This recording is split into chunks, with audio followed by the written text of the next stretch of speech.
Hey, everybody. Welcome to the Core Energy Experience. Today, we have something very special going on. Normally, as you well know, we bring guests on and they speak about themselves, about their life, about their journey in life, about the ups, the downs, the dreams, what they're thinking now, and what they're thinking about their future. So we appreciate that. And we do that for reasons, knowing that each individual has something different to say, but all of us can relate to it because we're all part of what we understand about the core energy. And we all start from within and then we work ourselves into the outside world as it is. So, with that being said, today we don't have that type of guest. We have someone who is even more special to everything. He is that person you hear me mention at the end of each podcast, giving gratitude. Well, he's here today, everybody. And those of you who have not seen or met Alex yet on the podcast, because he's been on a couple times in the beginning, here he is today. He is the man. He is my partner in this podcast. We've been doing it from day one, and we'll continue to be doing it forevermore. He's a wonderful man, very talented. Alex Fabio, welcome, my Hey friend. Kurt. Hey Kurt, how are you? I'm good. Thank you for that beautiful introduction. I do what I can. It's all I can do. Oh, you do a lot of what you can, and it's all good. You do it well. Thank you. Thank you. It's such a pleasure to be a part of the podcast from day one, and even more of a pleasure to be here with you today. Yeah, Let's have some fun. we've come a long way, haven't we? I know, it's crazy. It's crazy. What do you think about the eclectic guests we've been having on? I mean, one's different from the next. Listen, I'm so blown away by everybody's stories that we've had because, like you mentioned just now, everybody has like almost like a hero's journey in their own life. You Yeah, know, man. it's incredible, and I'm glad that you let me bring some of my crazy friends on. You know, Joey or Blaze. You know, it's we have a lot of fun on here, so Great stuff. it's such a cool platform for people to express themselves. Yeah. And while we go there, the audience will probably understand that I'm actually younger than you are. But no, we all understand that there's an age difference here, and it's wonderful. You and I play off of one another so well. Definitely. So for everyone out there, when you think just because there's an age difference, you can't relate to people, quite different. And this is why we always talk about communicating, and Alex is excellent at that. So we appreciate the fact that if you are willing and able, you are your best performance when you speak your mind, speak your truth, and speak your honesty. Mm. So with that, I'd like to go to Alex. Alex has had some journey in his life so far. So Alex, if you don't mind, to give us a little background about when you decided to step away from home Hmm. and go out into the music world, because that's your base, if you can describe that a little bit, Yeah, and sure. then we'll go from there. Yeah, no, I appreciate you giving me the space to do that. Of course. So just a little background. I'm a first generation American. My mother's from Greece, my dad's from Colombia, and my sister and I are the first ones in our family to be born here. And so growing up, I always felt like kind of a little different. I always felt like there was like a group of people over here and a group of people over here, and here I was like in the middle. You know, kind of like I was really an observer kind of growing up because I didn't really know Ah. myself yet. Mhm. And so I was just listening to everybody and trying not to piss anyone off, basically. What stage in your life were you I, at this? I would say as a kid until this moment that I'm about to tell you now, because when I was 12, a couple major things happened in my life which shifted me towards the path that I'm on today. Aha. Um, when I was 12, I was in middle school, and a couple things happened. The first being that I found the courage to ask a girl out for the first time, right? So Big. huge, right? 12 Yeah. years old. I'm in like, I don't know, seventh grade or whatever. Uh-huh. And it's recess time. I go out into recess onto the playground, and this girl's sitting there with like a bunch of her friends at like a table, a picnic table. And I remember going up to her and I asked if she wanted to go on a date with me. And this is going to sound so funny, but she looked at me and she just started laughing, right? And then all her friends started laughing. And it felt to me in my 12-year-old mind that like the whole world was laughing at Yeah, me, right? yeah, sure. And so like I was so bummed. I just wanted the day to be over. Worst day ever. I remember like burying my head in my books the rest of the day. And Talk about going from a push of high, so to speak, excited yes. to get it done, and then Yeah, in my 12-year-old life, that was a huge moment because I took a big risk and it didn't work out, right? So I was super bummed, and I remember going home that day, getting off a school bus, worst day ever, and I open the front door, and my mom is on the phone crying ooh, because my grandmother had just passed away. oh my goodness. And so there was the worst day I ever had. Then something much bigger happening in my family and to me because her and I were very close. And it was I had not hit a rock bottom like that before in my life, and I fell Sure. into depression for the first time in my life, Ooh, so and young. so young. Yeah. And I didn't go to school the next day. There were like things that we were doing for my grandma, and I didn't go back to school until Monday. And so that Monday felt like a completely different world when I came back to school. Yeah. And I felt the most alone and misunderstood than I ever had before. And I already, like I mentioned before, felt kind of different. And Yep. now I just felt like an alien, like no one could understand where I was emotionally, mentally, Well, they couldn't you know? because they're not in your shoes. You're not there. Exactly. Yeah. And right at my lowest point, a new kid came to school and he introduced me to some bands Ah, that his older brother was listening to. And he got me obsessed with the band All Time Low. This was in like 2007, right? So they were just a few years older than us, maybe 18. DIY. They started DIY and then got signed to You wanna Hopeless explain Records. to the cameras and what Yeah, DIY is do it yourself, right? So it's just basically based on punk rock bands who bootstrapped everything from recording to touring, so on and so forth, promotions. So they started DIY and then they got signed to Hopeless Records and they were putting out their first album. And I was completely swept off my feet when I heard them. I was like, oh my God, they were speaking the words that I was thinking but couldn't articulate. And soulful connection. soulful connection. Wow. And again, they were Cool. like just a few years older. So it was so inspiring. I was like, I didn't know you could do that.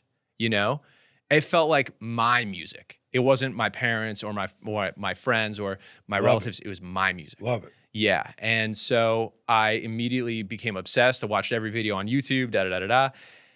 I ended up going to Bamboozle Festival Ah, because my older sister was going. My parents let me go. And I called up a couple of my friends. I'm like, guys, we got to go see All Time Low. Like, it wasn't even about the festival. There was like 100 bands playing, and I Wow. just wanted to see them, right? very cool. And we went, and it changed my life forever because just walking in that line to enter the festival, it was like walking into Narnia, like a utopia of just weirdos. Like, it was like the first time I smelled weed.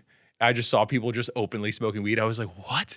I saw somebody with my first trans person I ever saw was like this. I'm walking in line and there's someone standing on like a soapbox and they had a sign that said, am I a boy or a girl? Take a guess. Oh, wow. And I was just like, this is so cool. Wow. Like total freedom Life everywhere. everywhere. And, all the bands were amazing and the scene was great and All Time Low was great. And like, it got me into this world. And I knew after that day that I wanted to do anything I could to be a part of that world. Mm-hmm. And so my friends and I started bands and I played my first show that summer and Wow. never looked back. Really started exploding.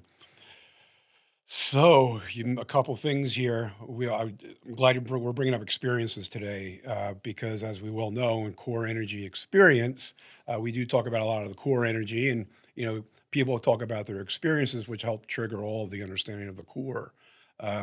So we appreciate that, Alex. You know, it's interesting how life is because we can be blindsided so quickly, and I, like you, suffered a loss quite early on. I had a couple of mentors. My grandfather was one of them. I lost him when I was 7, and then I was 13, right around the same age that you lost your grandma, and everything started unraveling for you a bit. I lost my father at 13. Oh my God. Same thing. When I went to school, I didn't go to school for a few days. Then when I went to school, even though people were trying to be helpful, and some didn't know what to say, I had that alienation too. Hmm. I felt isolated. This is why you and I talk about we don't succeed in isolation. We've been through it. Yes. Most of us have. Um, then the depression hit, like what you went through. We were young, Yeah. and I can identify, with you about all of this. And you and I haven't talked about this so deeply. We've talked about a tremendous amount of things in our lives, and it's no wonder that we connect because we have so many things that happen to us at different points and different stages in our lives of energy that are similar Yeah. but are different because you own your energy, I own mine. Hmm.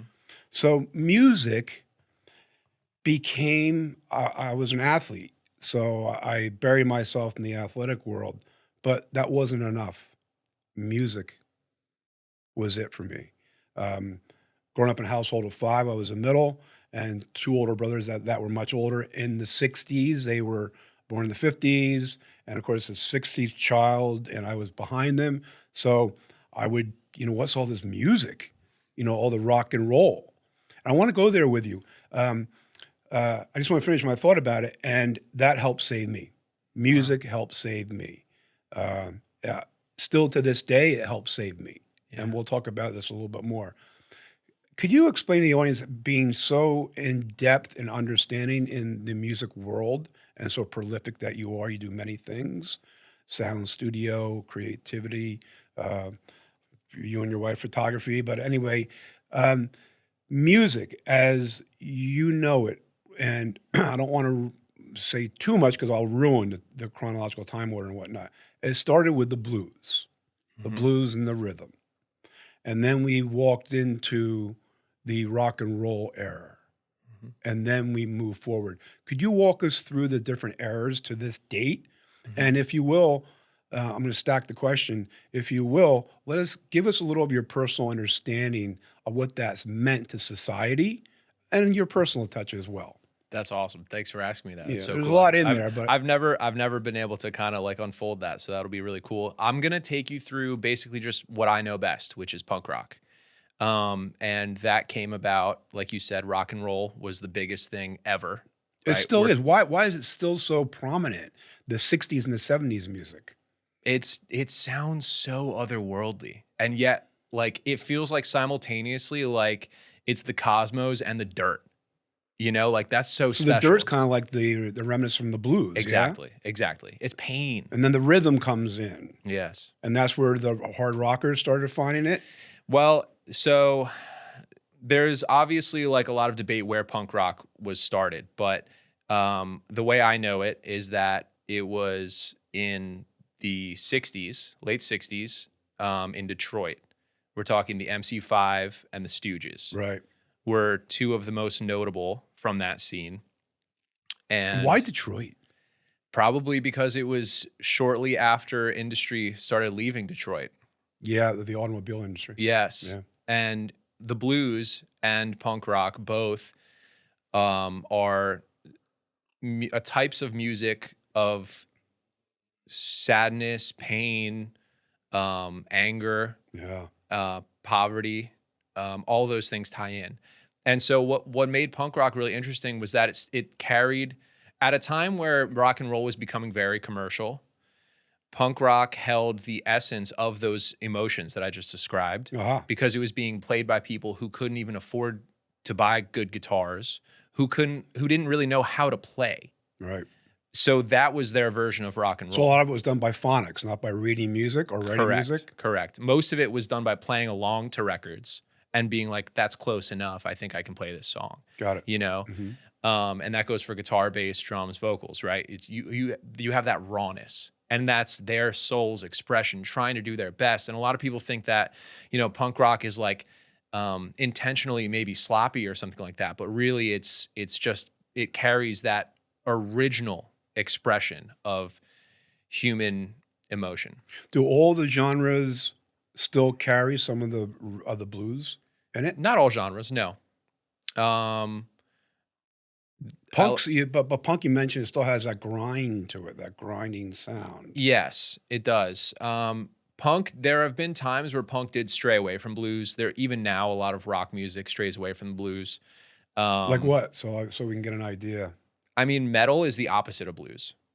Gotcha. Metal, I would say, is the opposite of blues, because metal kind of, if you look at the progression of metal, it almost became more and more and more mechanical. Like it almost sounded like machines grinding, you know, like literally metal. Like it sounded metallic, Hard, Metallica, yeah, right? there you go. You know what I mean? Like it's very opposite. Whereas blues was this, AC/DC and all those type of guys. that I would say is still blues. Okay. But if you look at like Metallica, Iron Maiden, Slayer, Got it. anything with blast beats, things that are just not based in that groove. Instead, they're very it's the opposite of blues. What was that doing to society in that moment when that came along? I think that every era of music comes as a response to the last. So because we came from such a steamy room rock and roll time, metal, much like punk rock, both of them were responses to that type of blues thing. So artists, being the ones who push culture, were saying, okay, what if I do the opposite? Okay, that's my dad's music. What can I do that's an FU to that? Right. And that's how it all starts. And it happens every generation. So Creativity, more and more creativity keeps coming. yeah. And a huge part of creativity is saying, you know, like, what if we just throw all that out?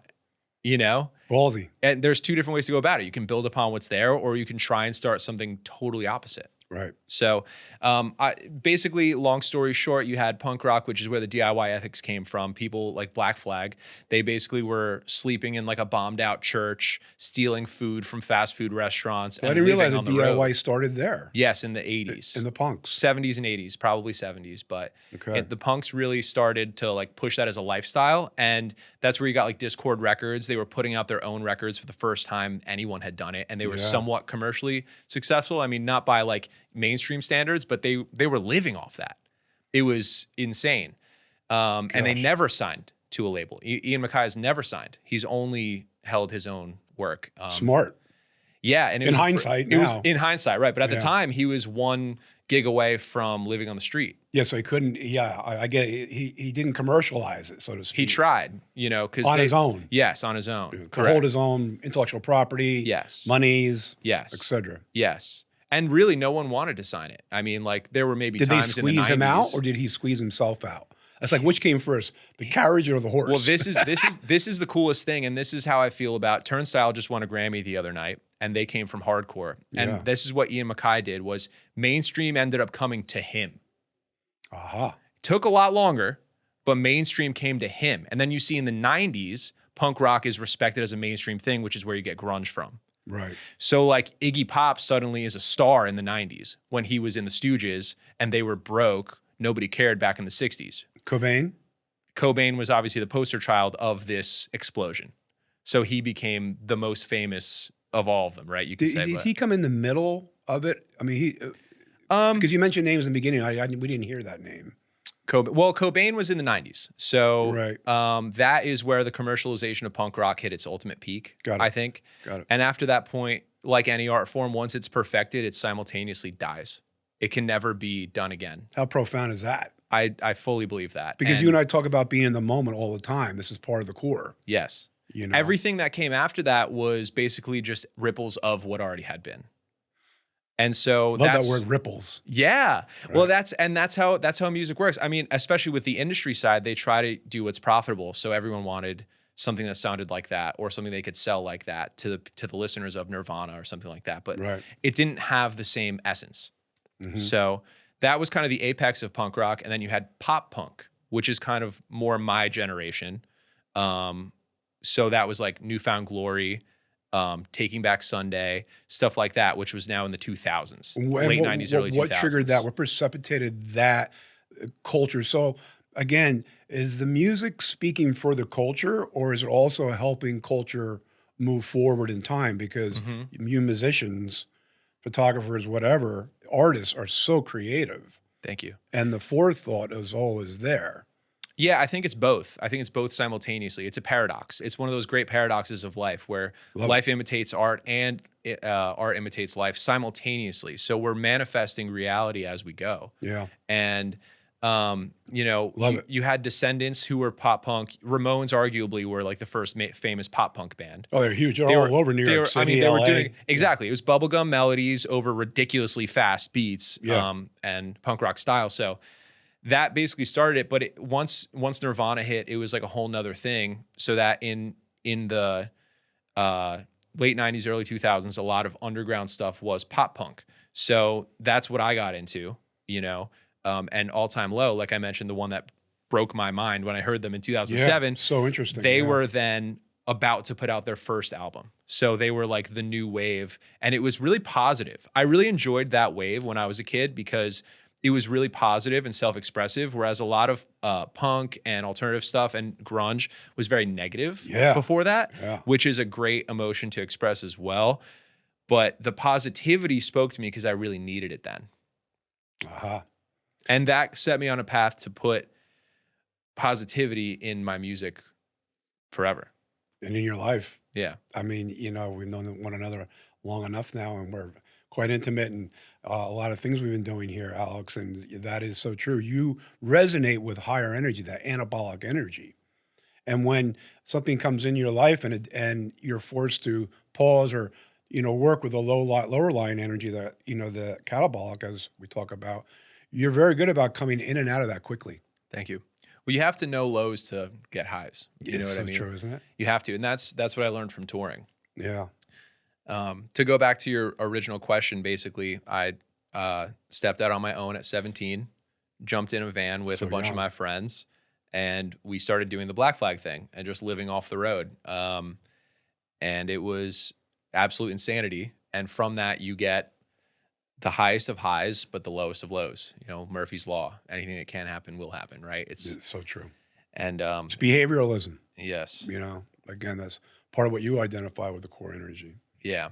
So no, I appreciate you saying that about the anabolic energy. Yeah, well, that's how it is, and music is such a vehicle, as we know. Of course, you're deep into it. I'm just sort of a amateur side hack watching it all, and all my friends who are some of them are exploding. You're exploding. It's very nice to see. Of course, you met James here at Rect and the guys. And you just automatic. I stepped out. I was out of the conversation. You two just connected immediately. Music is like one of those things. It's like I really don't want to compare it to this, but I'm going to anyway. It's like going to war. It's like if you see a veteran and you're a veteran, like you have a certain underlying Yeah. thing that connects you and you just know. Yeah. Music is like that too. Because in your own sort of way, you're going through a bit of hell, if Yes. you will. Yes. It's all subjective, of course. It's not war. Right. War is much worse, but yes. Yeah. Yeah. Yeah. I get that because there's a lot of, as you were pointing out, stepping out of your comfort zone. And we talk about that, being uncomfortable, getting comfortable. And you're so good at that too. You have a lot of these interesting qualities.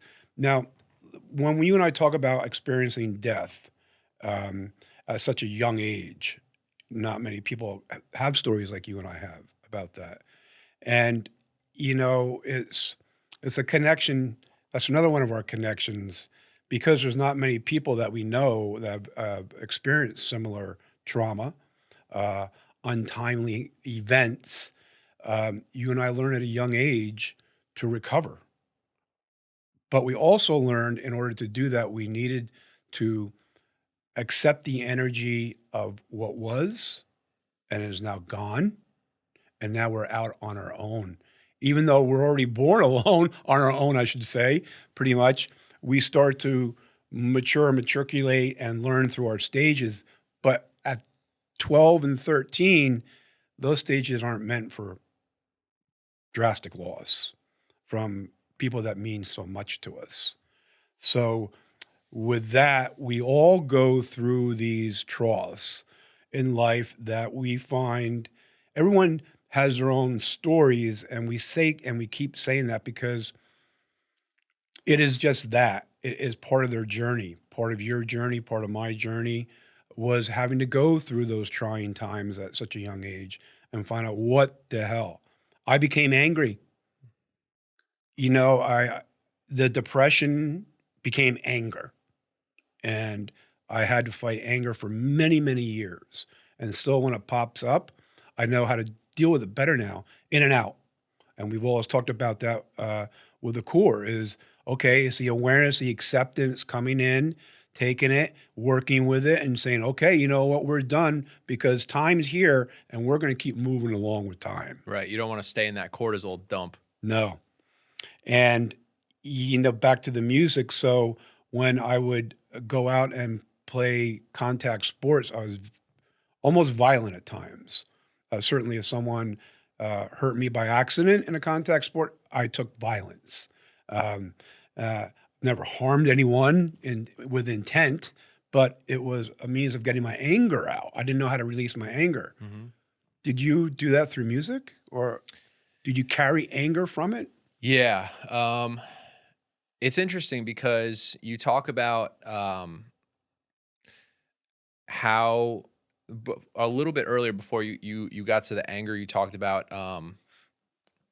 something about like expressing yourself to the point of like I don't know, like putting yourself out there. Yeah. Taking that chance, taking that risk, Yes. taking that conscious choice that you and I are Yes. pushing out there. Not just choice, Yeah. not just knee-jerk reaction, risk. Yeah.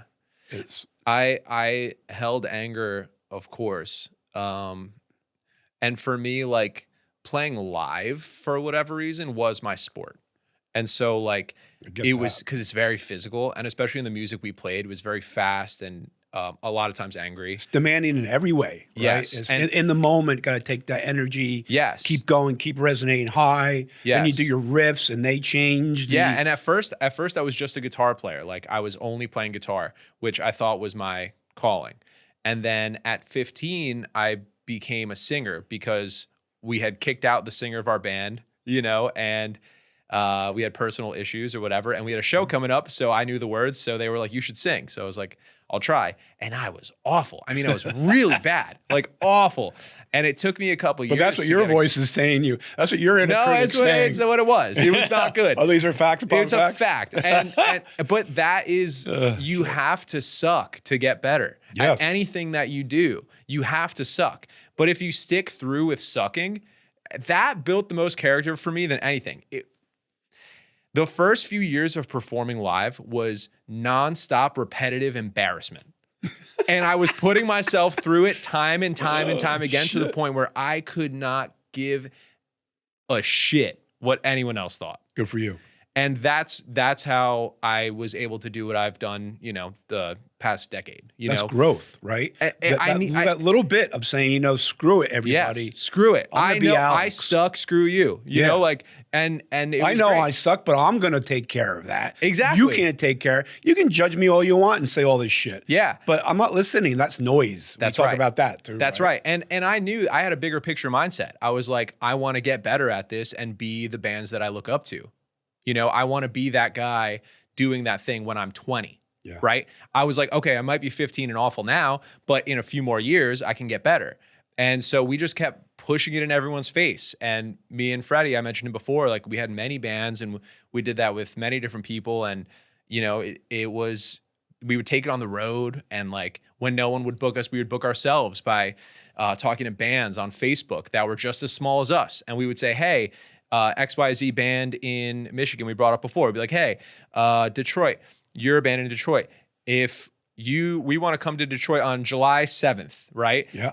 Can you help us book a show that day and play with us? If you do, we can help you book a show in New Jersey when you come out to here. And we would show trade. And so good. we would link with all these other bands. Collaborating. Yes. Co-creating. Yes. You got all this core in you. And then you would go out and meet these people who were exactly like you. Yeah, so cool. In your home area, you feel like an alien. And then you go out and you're like, wait a minute, there's a few of us everywhere. Right. So, And we were finding each other.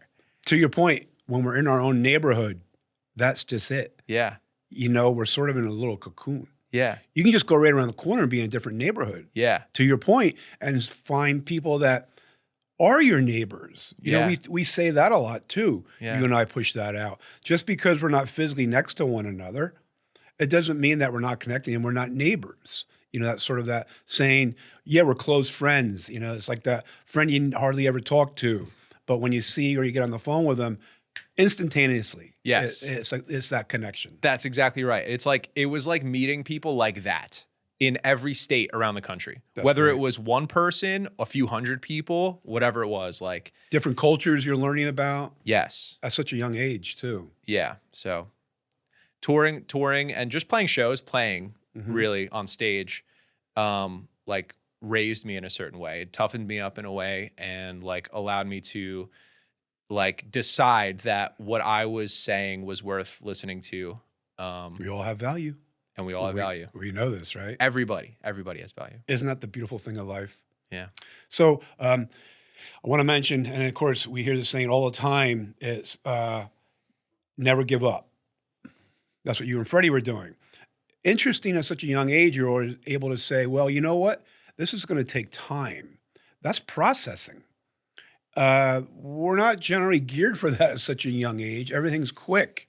And of course now it's, it's lightning speed. But, interesting that you had that in you and you recognize that. So cool, man.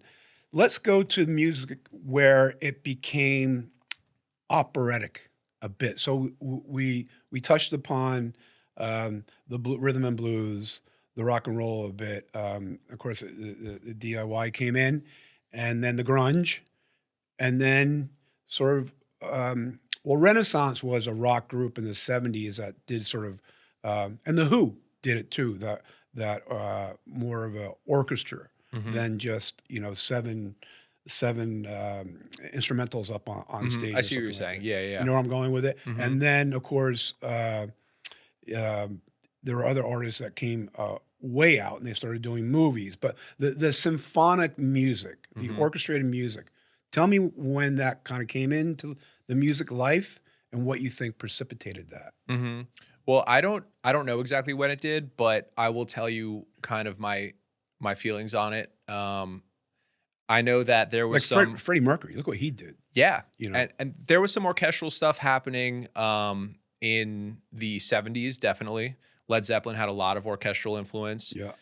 Um, I think that if you think about it, I mean, orchestras were their bands.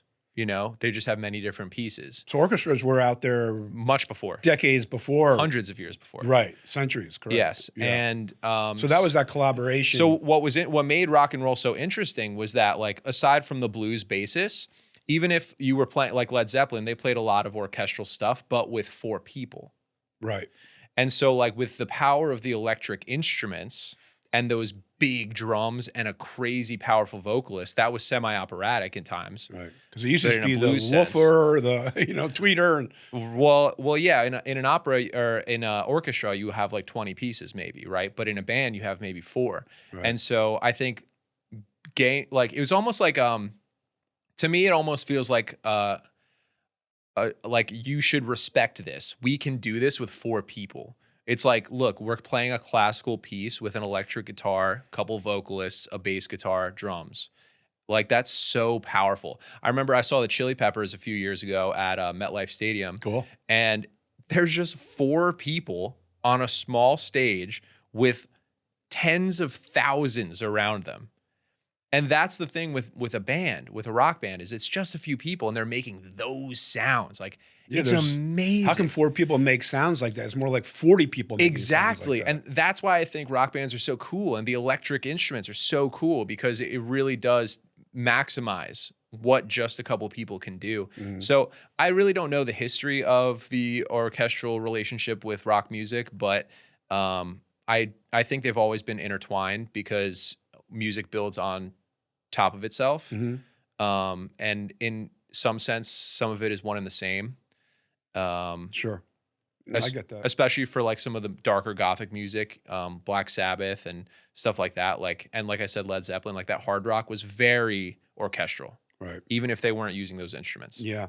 Because when we look at it, even like Pink and Lady Gaga, to name a few, have that. Adele has her routine. Swift now has come out, and they all seem, to your point, seem to take a little bit from previous generations or music Mhm. genres that resonates with them, and then adding their own little creative touch to it to Absolutely. make it keep progressing further. Yeah. What do you think of this new age of music where you can, now you have to help me out here. One person can start playing the guitar, record it, and then play a Like loop drum. it, Yeah, what is that called? looping. Looping. Yeah. Thank you. Yes, I Yeah. lost. I Yeah. saw you won't see it in the footage here, but I saw you use your foot to Right. like signify like hitting a pedal and then it repeats. So Yes. that's looping, right? Ed Yeah. Sheeran got really popular because he was looping at first. Yes, that's why I bring that up. Tash Sultana is another one, but Because like you it's were really talking cool. about the instrumental and the Well, I the guess fact that 4 people can do the job of 20, right? One person can do the job of 4, right? And it's or 20, right? right. So Yeah. Yeah. it's really cool. I think it's great because again, any way that we can maximize one's ability to create and express, I think the better. hmm You know, because it's so relatable. Yeah. It's so relatable to just hear someone build something and emote over it, you know. Yeah. I think it's really cool. Yeah. Well, music has a lot of, all that in there, and it is such a microcosm of life. And it's a wonder that pretty much every culture around the world has some sort of music involved. Whether it's the tribes that are just so primitive that they bang on whatever they can bang on, or they're humming or they're chanting or whatever. There's always this drive for that pulsating. And I want to go here briefly. What do you think really drives an artist to become an artist when, and I'm gonna go a little out there right now. I love When out we're in there. the womb, we're hearing the pulsating of the mother's heart rate, the boom, the boom, the boom, the boom. Then accelerates and comes down at times, right? So we're I'm obviously not a scientist or a doctor, but you know where I'm going with this. Then we come out of the womb, and that there's still that boom, boom, boom, boom, the rhythm of now our heart. Mhm. Can you help me out here a little bit? Yeah, I I think that as people we carry that with us forever. I think that's in our DNA. Even more so, and you want to go out there, I'm going to go out there. Please. Uh, I believe that there is life after life and before life, and that we're carrying an energy into a human vessel. And so even when the child is in the womb, I think there's already an impetus for certain energies and fractals as we speak about Love it. in the child before they're even born. Right. And the environment they exist in, that we all exist in, starting with our mothers, is the yin to the yang, right? One half of this experience we call life is what we come in with. The other Yes. half is what's out there. And the interface of the two is what we experience, How profound. you know? Of course, you and I resonate there all the way through. Yeah. Frequencies of energy. What do you think about that? You're speaking my language as an audio guy. I mean, frequencies are everything. Hit it. Um, In every overall life too. You're good at this. I hear you. I mean, we can riff on this. I mean, all energies carry certain frequencies. Yeah. Our vibes, our energy that we have carries a field of frequency that hovers around us, so to speak, right? Yes. I'm gonna bring this to an interesting point, actually, that I recently came to the conclusion that I believe ideas have people instead of people having ideas. Mm. And I think those ideas are frequencies that are attracted to a human being's frequency, which Right. allows them to express it because they need a vehicle to get out. Sure. So you have a little bit of quant in you. I Quantum don't theory. know, but yeah. Yeah. There's a little bit of that going on there. Yeah. In behavioralism, which I studied through a B.F. Skinner before I got real deep into the deep thinkers and obviously to where we are now with the core energy understanding, is that, the environment was really dictating our behavior. And Skinner sort of went away in the 80s or so. The field decided no, that it's really what's internally going on inside, not just the environment triggering inside thoughts. So I've been able to apply that also with the understanding of the core energy that you and I are putting out there to everybody, um, and the fact that we are a combination of things. When I was studying, I was like, oh, well, this is the catch-all, and it was right around early college years. and then that triggered me into other thought processes. So it's interesting how something can start us and then take us to another place that we didn't even think about. It's like, we hear this a lot when we're younger. It's like, oh, yeah, you're going to grow up and what are you going to be? Well, man, halfway through there and not even that, we're like, well, that's out the window. Yeah. I mean, I like the way you look at the word be. Can you talk about that? oh, yeah, B, that's us. B is the equivalent of everything that's encompassing for an individual to exist in their own right, in their own spirituality. We talked about this too, right? You and I are both firm believers in this, that that when we can tap into fully our understanding of how we want to be, then we can be that. Now, obviously, there are outside influences. You and I have talked about this to exhaustion, and we get all that, but we keep shifting back to the B. That's our home. Hmm. That's our place where we reside, right? Yeah. Let's talk about, because we're coming down in time here, and there's so much more I want to discuss with you. We'll just have to do it again. Yeah. I wish we could do this forever. Yeah, don't you?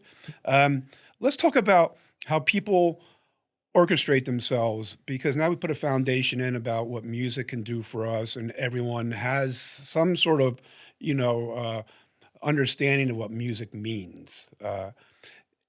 In the world, we are having such a difficulty getting on, collaborating, co-creating.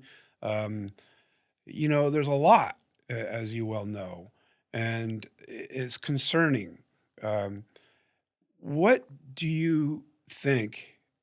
Let me put it this way. There's so much going on out there. How do you yourself, because you're about to become a father? Yes, I am. I think that's a beautiful thing. Thank you. And that child is very lucky to have a beautiful mom in your wife Thank and you. a beautiful father in you to come. Thank you, So I Kurt. want to say that. That's excellent. I appreciate Very, that. Thank very you. happy for you about all that. It means a lot. Yeah. So you asked me about the B. I'm coming into why is it that all of us tend to have um, that push to want to judge, to want to say, oh, well, you're doing it wrong, even though they've never done it before. Um, we have this in us. It's part of our behavior. And we push back on one another a lot of the times about things through judgment. Hmm. But when it comes down to the nitty gritty, I've experienced in my life, and I know you have with music, you find those people, and you mention it, where you can collaborate and feel comfortable with. Albeit you might not be around them all the time, but they're part of your life. I look at life this way sometimes when I'm driving in a car and we're speeding on the highway 70, 80 miles an hour. We're trusting everyone around us. Hmm. Or when we're in traffic jams, not to violate red lights, stop signs, use the guardrails that we're given to drive. What happens in life? Why do those guardrails go away all of a sudden?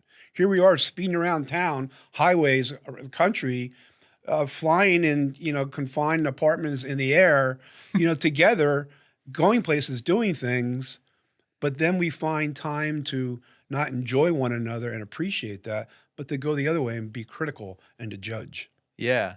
I think it's silly. I think oftentimes the negativity comes out of people just being tired, people just Yeah. being hungry, like things like that make people not be their best selves. I know I've been like that. When you live with a few guys on the road together, if someone gets hungry, it could become a fight. You know what I Right. mean? Right. But I think ultimately the underlying thing with all of it is that we forget that we are one. We forget Indeed. we become selfish because we think we're separate from one another. Yeah. And I feel like the idea that we're separate is at the root of all evil, because once I believe that you're not me and I'm not you, Which is good. well, if we believe that we're not, then selfishness can brew, because Oh, I see what you're saying. I'm then sorry. I feed myself and not you. Right. You see? Win lose. win-lose Yeah. instead of win-win. Right. And when you're in that win-lose mentality, it's really easy to say, I only take care of myself and I don't look left or right, you know? Yeah. And I think that that ability to be selfish is at the root of everything negative. I think that's Yeah. why we do that to each other, because we're forgetting that we're the same. Yeah. We forget. I love that. And you know, if you fundamentally believe that we're all one, not even interconnected, but we're the same thing. Right. Hmm. As the Beatles said, like, you are me and, I am you and you are me, like that's how I feel. And I think that we just forget that. Yes. I think we forget that we're just experiencing this thing called life. None of us know what's before or after. Yeah. And we're just here smack dab in the middle of this play, right? Yeah. Nobody knows the next line, right? And it's like, can we just, if we remember that, then suddenly, yeah, we're just here.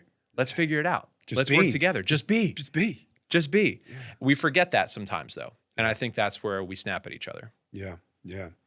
Interesting take, Alex. You're so good at phrasing things. Really, that's great. Thank you. I know the question was difficult to manage because I was a little all over the place with it, but you got what I was going to. The core energy experience, you and I have founded together. Yes. And our intentions are to do very good things, to do what we're doing, bringing people on, let them speak their piece, intertwine core energy dynamics, what that means to help people break themselves down, back to your point, to come into themselves, knowing that we are still part of the world around us, but we are unique and we all have our own unique abilities. Mm-hmm. So with the core energy and the dynamics thereof, and now the core energy experience, Mm-hmm. can you tell us what this means to you overall, as far as delivering our intentions of helping people help themselves with their Definitely. stress and their anxiety? Definitely. I love it. I think this is the greatest platform. It's one of my favorite things I've ever been a part of. Yeah. And Me too, my friend. I'm so glad that we were able to meet and work together. And Yes. you've been such a mentor to me in a lot of ways. And I Thank appreciate you. everything that you've brought into my life. You've allowed me to look at things from a perspective that has helped me grow in a lot of ways. And that alone, my experience with you got me so excited to be able to push it out in some way. And when you mentioned that you wanted to do a podcast, I was like, let me help you with that. Yeah. Let's do it. Yes. Because I think that everybody needs mentors and everybody needs what you've given me. And I hope that with the platform, we're able to give that magic to other people. And so core energy Yeah. experience means a lot to me. I hope that it's helping a lot of people. And I think that the message you have and that we have together collectively is Yes. beautiful. So we need to constantly push for the light, because there's always darkness trying to, close in on it. So I think what we're doing is good. Yeah, we're bringing light. We're bringing We're light. reminding people that there's always light, right? Just got to remind each other, Even that's in the all. darkest moment. You know, Yeah. this is why we want people to talk about their experiences, because you and I help them understand, well, you have a toolbox of Mhm. experience. Mhm. Get in there, dig it out, and then apply it. Don't cycle in past thoughts. Right. You're very good about moving on and understanding that, time is our friend, and, change is inevitable. That's the one constant in life, really, is change. Mm-hmm. And It ain't gonna stop till we die. So just keep riding the wave. Try to stay up above the wave. that's right? it. That's it. And I love what 100%. you say. What is it when you say? Now I'm forgetting the quote. Till our last breath. I'm not old until my last breath. What is it? Oh, yes. When people say, well, when are you going to retire? Oh, right. And I look at them, I say, well, to me, retire is my last breath. Yes. So I'll be doing what I'm doing until, my last breath. And Exactly. that's doing this, helping people help themselves like you do. You've found your vehicle of music and tech, and so many other things are in front of you. And I want to give you gratitude and thanks for finding me, as we bumped into one another. Basically, here we are standing in a line to mourn someone's mom who passed away. and you're a few ahead of me, and when no one's talking, you turn around with that beautiful, handsome smile at yours, and I'm like, let me say hello to this dude. And the next thing you know, here we are. Yeah. And you see those little moments, back to your point, you could be doing everything, going different places, being distracted, this, that, and the other thing. Be careful, because a little moment can change and shift our life quite quickly. It's true. And you and I learned that at a very young age when we go back to the losses that we suffered and to how we become resilient and survived. And here we are doing what we really were born to do, I guess we could say, or part of it is to help others help themselves through awareness Yes. and to not give up. That awareness is so huge. I mean, perfect example of us meeting, Yeah. I think there's so many things in the world, mainly companies, right, who want to keep you distracted and keep you in a mindset Off that balance. off balance. So you're unaware, so you're bet. vulnerable, so they can infiltrate your mind, right? you It bet. sounds so sci-fi, but it's true. Sorry, ladies and gentlemen. Deflection. It's the world we live in. But It is. I mean, really, I think it's so important to remind us all that being aware and staying present is so huge, because again, like, we could have easily been distracted and not seen the opportunity in front of us to just meet each other. That's right. You And know? we wouldn't be here today. All it took was a hello. Yep. All it took was you to be curious, turn around, and there it was, and it was a simple hello. Yeah. And here we are. That's where we keep talking about communicating. So we hope, audience, that, having Alex led the, he and I are going to be doing a lot. You're going to see a lot more Alex down the road here for many reasons. But you're hearing now that this collaborative means so much to Alex and I, and to have found one another and to have been, years apart in our stages, and to realize and understand, Alex understands my stages I've gone through, and I understand his stages. So I thank you for allowing yourself to call me your mentor. You have many of them, not just me. We're multidimensional. And I also to you. You have stimulated so much of my artistic desire in front of me that's been inside of me, and I just let it be in front of me. Now it's become a part of me, Alex. And I'm very thankful for you for all that, because I keep growing with it. And that's that artistic side that I really enjoy so much, and enjoy being around artists like you. Well, and all thank the you. rest. That means so much to me. Thank you. Yeah. All right. You're a beautiful man. We want to give thanks, as we always do, to Rec Productions today for having us on. And for the audience, thank you for joining us today. Very special having Alex here. So you need to know, I need not end up mentioning Alex and who he is. You have much better taste for it now. So now you know, when he's not on camera, that he's really a big part of the camera and the whole concept of what we do. So that being said, we would like you to all please hit that like and subscribe button. We're waiting for you all to do that, and comment. We enjoy comments too, because that helps us grow. Remember, this whole platform is based upon a lot of things. One of them is growth, and we're always going to be doing that. So we're always here for you. So with that, audience, thank you for joining us today. We look forward to seeing you next week. We're on weekly, as you well know. So until then, remember, your mind is your power. Stay empowered.